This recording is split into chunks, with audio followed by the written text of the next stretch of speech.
Distinguished guests, Master Sergeant Byro Buzaiko, United States Marine Corps. Invité distingué, Maître Sergent Byro Buzaiko, fusilier marin des États-Unis.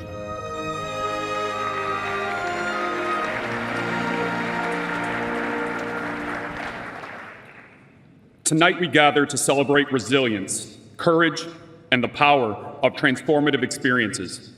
Mr. President, leaders, and distinguished guests, my own journey has been shaped by two profound chapters: my father's survival in a concentration camp and my service in the Marine Corps.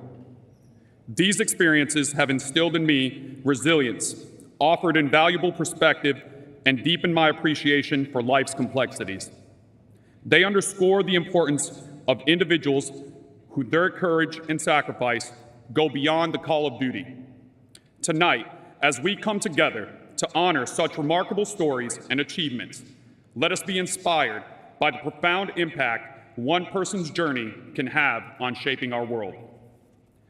It is my privilege to introduce and welcome one of those individuals this evening, Secretary General Jens Stoltenberg, a distinguished leader who has shaped the course of NATO's history. Secretary General Stoltenberg has served as NATO's Secretary General since October 2014. Across a career that has included service as Prime Minister of Norway and UN Special Envoy for Climate Change, Secretary General Stoltenberg has shaped the global response to the most pressing challenges of our day. His tenure at NATO has been marked by groundbreaking initiatives.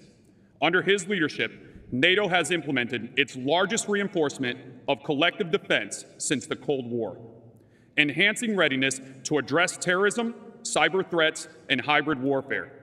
Secretary General Stoltenberg's leadership underscores the importance of unity and commitment among allies, ensuring NATO remains at the forefront of global security challenges.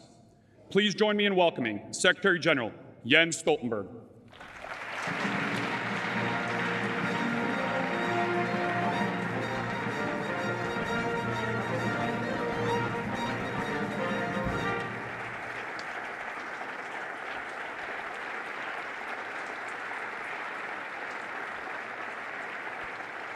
Thank you. President Biden, heads of state and government, excellencies, ladies and gentlemen. It is a great honor to be with you here today, and it's good to see so many friends. 75 years ago, in this very room, NATO's founding document, the Washington Treaty, was signed. Our alliance was created by people who had lived through two devastating world wars. They knew only too well the horror, the suffering, and the terrible human cost of war. They were determined that this should never happen again. So they founded NATO with a clear purpose: to preserve peace and safeguard freedom. A solemn promise, an ironclad commitment to protect each other, one for all and all for one. I have great respect for the Washington Treaty, not least because it is so short. Just 14 paragraphs, only a few pages. Never have so few words meant so much to so many. Peace has been preserved, freedom has been safeguarded. That makes NATO the most successful alliance in history. When I arrived at NATO 10 years ago, I was told that while it may be the most successful alliance in history, it was not the longest lasting. That honor belonged to the Delian League of ancient Greek city-states. But the League lasted 74 years. So in this 75th anniversary of our alliance, we can finally say that NATO is not only the most successful and the strongest, but also the longest lasting alliance in history.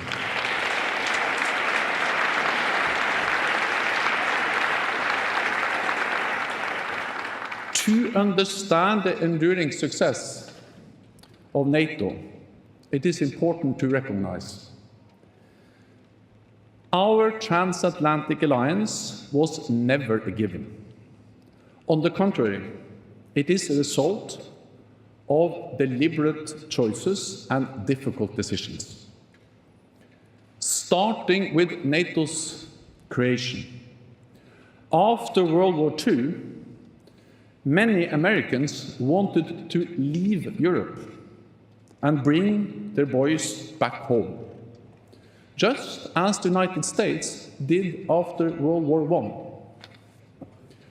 Fortunately, this time, courageous leaders on both sides of the Atlantic were able to defy opposition and create a transatlantic alliance to deter the Soviet threat.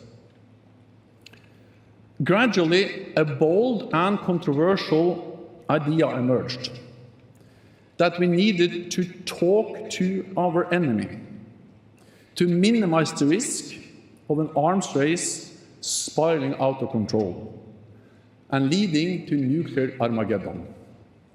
Step by step, to difficult talks and hard negotiations, an architecture of arms control was agreed. Thousands of weapons were destroyed, transparency and trust built. The world became a safer place due to deterrence and defense, but also due to disarmament and dialogue. And in time, the Cold War ended without NATO firing a shot. This opened an historic window of opportunity and brought us to another critical decision: whether to enlarge NATO and welcome all adversaries as new allies. The countries of the former Warsaw Pact had already made their choice. They all wanted to join our alliance. Towering personalities like Lech Walesa and Václav Havel led the way. The question was whether we were ready to open our door. Some feared that enlargement would dilute and weaken NATO and provoke Moscow. Just as at previous crossroads, it was not an obvious choice. It was not an easy decision, and it took time.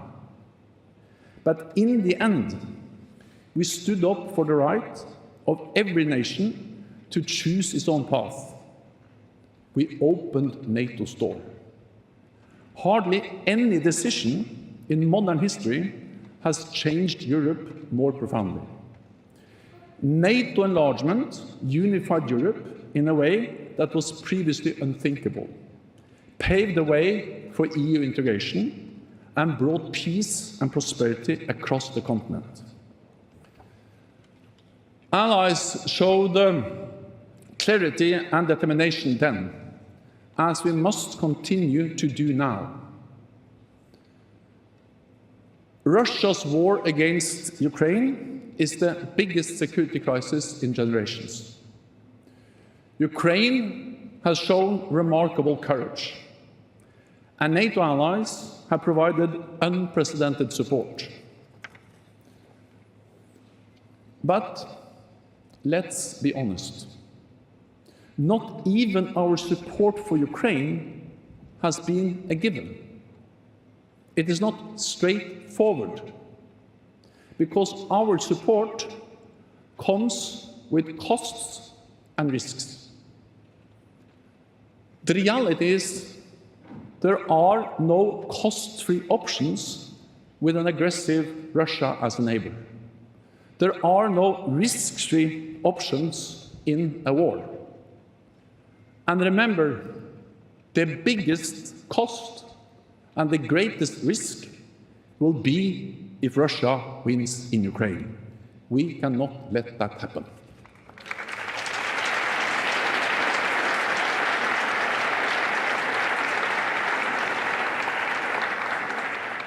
Not only would it embolden President Putin, it will also embolden other authoritarian leaders in Iran, in North Korea, and China.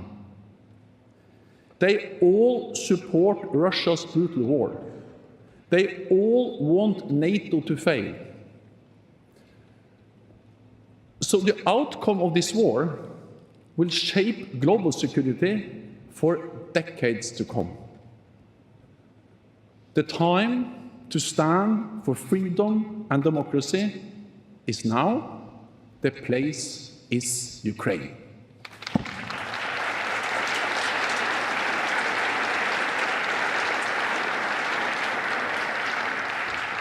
Over the last 75 years, the transatlantic relationship has weathered many storms. We are bound together not only by interests, but also by history, tradition, and values. But our alliance should not be taken for granted. It was not a given in 1949. It is not a given now. And it will not be a given in the decades to come. Everyone in this room has the responsibility as political leaders, as experts, as citizens. We must show the same courage and determination in the future as was demonstrated in the past when NATO was founded and shaped. The future of our alliance depends not least on our men and women in uniform. They put their lives on the line each and every day to keep us safe. Yesterday, I laid a wreath at Arlington National Cemetery to pay my respects for those who have made the ultimate sacrifice. We owe them an eternal debt of gratitude. We honor them all. Mr. President, dear friends, our alliance is not perfect, and we will continue to face difficult decisions in the future. I do not know what the next crisis will be, but I do know that we are at our best when we take difficult decisions with political courage and moral clarity. And I know that we are stronger and safer together in NATO. It is good to have friends. Thank you.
Welcome. In 1949, the leaders of 12 countries, including President Truman, came together in this very room. History was watching.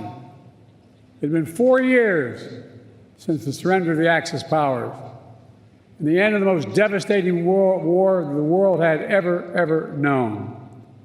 Here, these 12 leaders gathered to make a sacred pledge to defend each other against aggression, provide their collective security, and to answer threats as one, because they knew to prevent future wars, to protect democracies, to lay the groundwork for lasting peace and prosperity, they needed a new approach.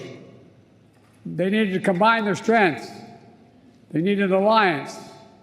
And here they signed the Washington Treaty and created the North Atlantic Treaty Organization, the single greatest, most effective defensive alliance in the history of the world. Mr. Secretary General, leaders of NATO countries, foreign and defense ministers, representatives from partner nations and the European Union, and members of Congress, distinguished guests, welcome, welcome to the 2024 NATO Summit. It's a pleasure.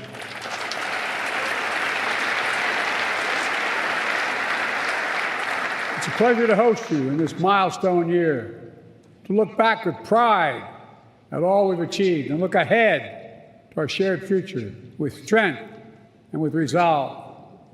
Together, we rebuilt Europe from the ruins of war, held high the torch of liberty during long decades of the Cold War.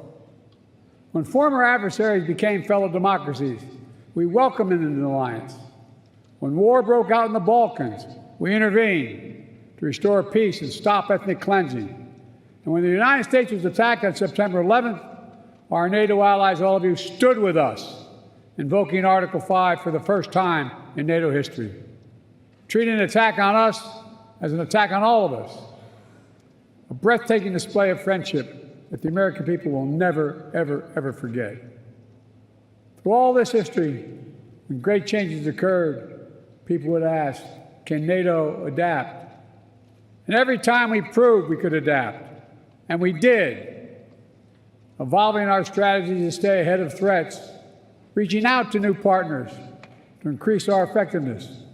And here with us today are countries from the Indo-Pacific region. They're here because they have a stake in our success, and we have a stake in theirs. Today, NATO is more powerful than ever, 32 nations strong. For years, Finland and Sweden were among our closest partners. Now they have chosen to officially join NATO, and because of the power and meaning of Article 5 guarantee, that's the reason. It was the most important aspect of the alliance in 1949, and it is still the most important aspect. I'd also note, Finland and Sweden joined the alliance not just because their leaders sought it, because their citizens called for it in overwhelming numbers. Remember, NATO's character is fundamentally democratic, always has been and always must continue to be. And today, NATO is better resourced than it ever has been. I want to pause on this because it's significant. In the year 2020, the year I was elected president, only 9 NATO allies are spending 2% of their defense GDP on defense. This year, 23 will spend at least 2%. And some will spend more than that. And the remaining countries that have not yet reached that milestone will get there soon. This remarkable progress, proof that our commitment is broad and deep, that we're ready, that we're willing, we're able to deter aggression and defend every inch of NATO territory across every domain: land, air, sea, cyber, and space. My friends, it's good that we're stronger than ever, because this moment in history calls for our collective strength. Autocrats want to overturn global order, which is by and large kept for nearly 80 years and counting. Terrorist groups continue to plot evil schemes, cause mayhem and chaos and suffering. In Europe, Putin's war of aggression against Ukraine continues, and Putin wants nothing less than Ukraine's total subjugation, to end Ukraine's democracy, to destroy Ukraine's culture, and to wipe Ukraine off the map. And we know Putin won't stop at Ukraine, but make no mistake, Ukraine can and will stop Putin.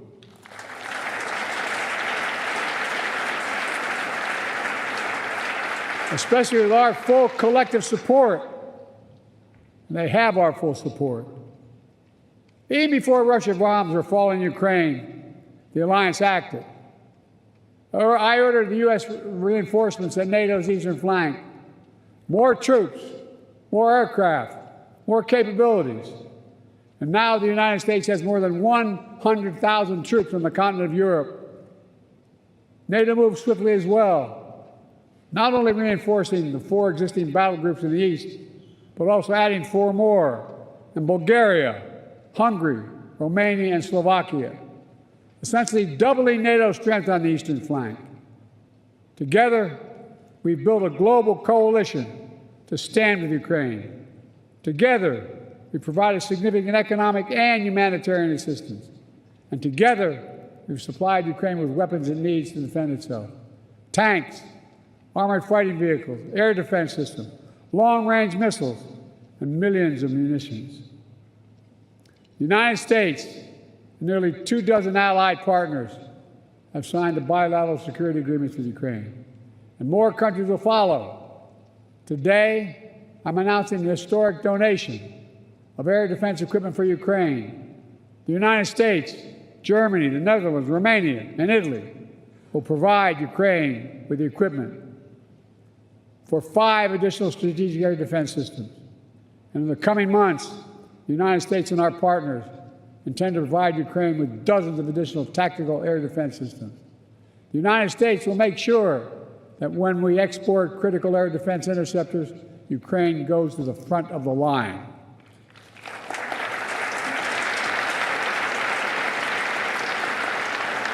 They will get this assistance before anyone else gets it. All told, Ukraine will receive hundreds of additional interceptors over the next year, helping protect Ukrainian cities against Russian missiles, and Ukrainian troops facing air attacks on their front lines. Make no mistake, Russia is failing in this war. More than 2 years into Putin's war of choice, his losses are staggering. More than 350,000 Russian troops dead or wounded. Nearly 1 million Russians, many of them young people, have left Russia because they no longer see a future in Russia.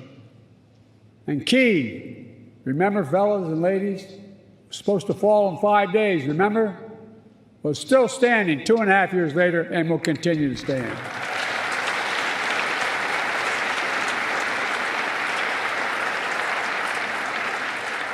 All of the allies knew that before this war, Putin thought NATO would break. Today, NATO is stronger than it's ever been in its history. When this senseless war began, Ukraine was a free country. Today, it is still a free country. And the war will end with Ukraine remaining a free and independent country. Russia will not prevail. Ukraine will prevail. Ladies and gentlemen, this is a pivotal moment for Europe, for the transatlantic community, and I might add for the world. Let's remember, the fact that NATO remains the bulwark of global security did not happen by accident. It wasn't inevitable. Again and again at critical moments, we chose unity over disunion, progress over retreat, freedom over tyranny, hope over fear. Again and again we stood behind our shared vision of a peaceful and prosperous transatlantic community. Here at this summit, we gather to proclaim NATO is ready and able to secure that vision today and well into the future.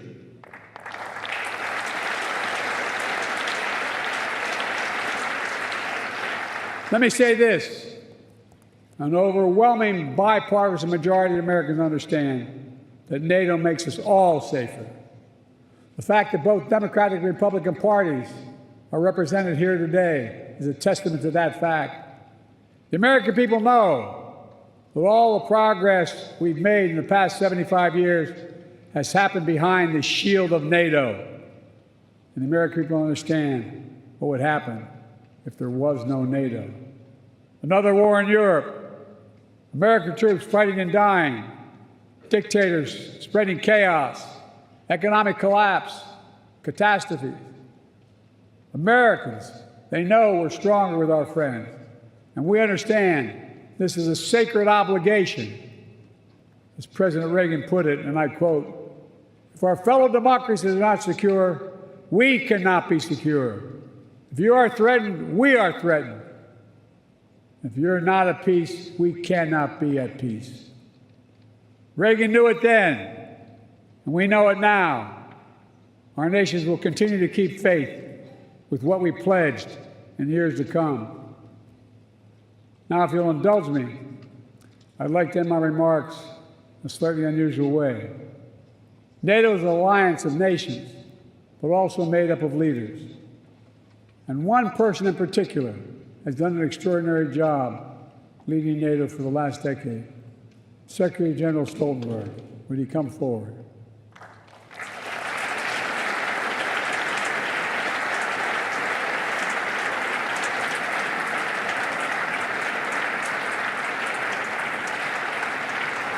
So much of the progress we've made in the alliance is thanks to the Secretary.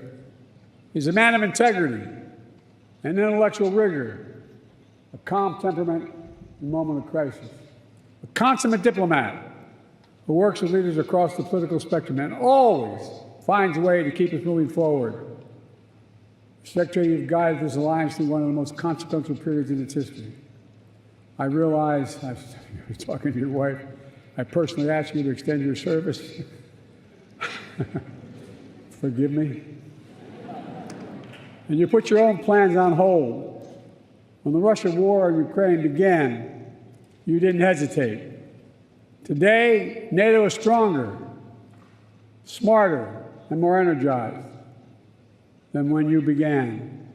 And 1 billion people across Europe and North America, indeed the whole world, will reap the rewards of your labor for years to come in the form of security, opportunity, and greater freedom. For these reasons, I'm pleased to award you the highest civilian honor the United States can bestow, the Presidential Medal of Freedom. Ask the military to come forward.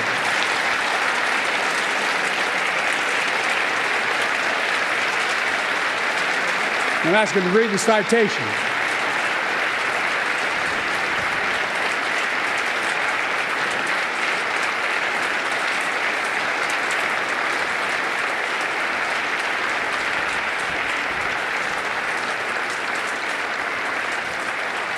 The President of the United States of America awards this Presidential Medal of Freedom to Jens Stoltenberg.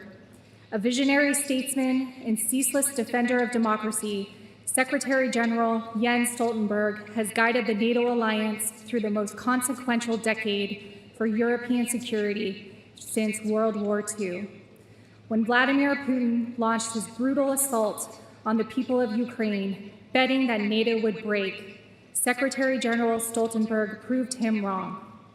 Under his stewardship, NATO has become stronger and more united than ever, and Americans for generations to come will benefit from the safer world he helped create.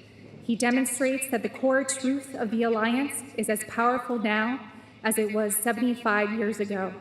Together, we are stronger.